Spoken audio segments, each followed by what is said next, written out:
ദസ്തയേവ്സ്കി അന്നയുടെ കണ്ണുകളിലേക്ക് നോക്കി. പിന്നെ പതിഞ്ഞ സ്വരത്തിൽ ചോദിച്ചു, കുറെ നാൾ മുമ്പാണ് ഞാൻ എൻ്റെ ഹൃദയം പൂട്ടി അതിൻ്റെ താക്കോൽ എവിടെയോ വലിച്ചെറിഞ്ഞു. ഇപ്പോൾ ഓർക്കുന്നില്ല അതെവിടെയാണെന്ന്. എവിടെയെങ്കിലും കിടന്ന് നിനക്ക് കിട്ടിയോ അത്? എൻ്റെ ഹൃദയത്തിൻ്റെ താക്കോലും കൊണ്ടാണോ നീ വന്നിരിക്കുന്നത്? അന്ന വിളറിപ്പോയി. എന്നെ സ്നേഹിച്ച ആരെങ്കിലും ഞാൻ അസന്മാർഗിയാണെന്ന് പറഞ്ഞിട്ടുണ്ടോ? ഏത് സ്നേഹത്തെയും ഞാൻ വിശുദ്ധമായിട്ടാണ് കണ്ടത്. അതങ്ങനെയല്ലെന്ന് എന്നെ സ്നേഹിച്ച ആരും പറഞ്ഞിട്ടില്ല. ഉച്ചാരണമില്ലാത്ത ഒരു വാക്ക് പോലെയായിരുന്നു എൻ്റെ സ്നേഹം. അതെത്ര പേർക്ക് മനസ്സിലാകും? ആ സ്നേഹം ഒരു പാപമാണെന്ന് പറയാൻ ആർക്ക് കഴിയും? എന്തിനാണ് സ്നേഹിക്കുന്നത്? ആരെയും ഒന്നിനെയും സ്നേഹിക്കാതെയും മനുഷ്യന് ജീവിച്ചുകൂടെ? അതികഠിനമായ ചോദ്യങ്ങൾ തന്നെ. എന്നിട്ട് എന്താണ് ഉത്തരം?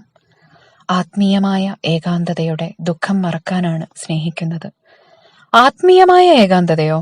അതെ, ആത്മീയമായ ഏകാന്തത, അതിൻ്റെ ദുഃഖം, അത് സഹിക്കാൻ വേണ്ടിയാണ് സ്നേഹിക്കുന്നത്.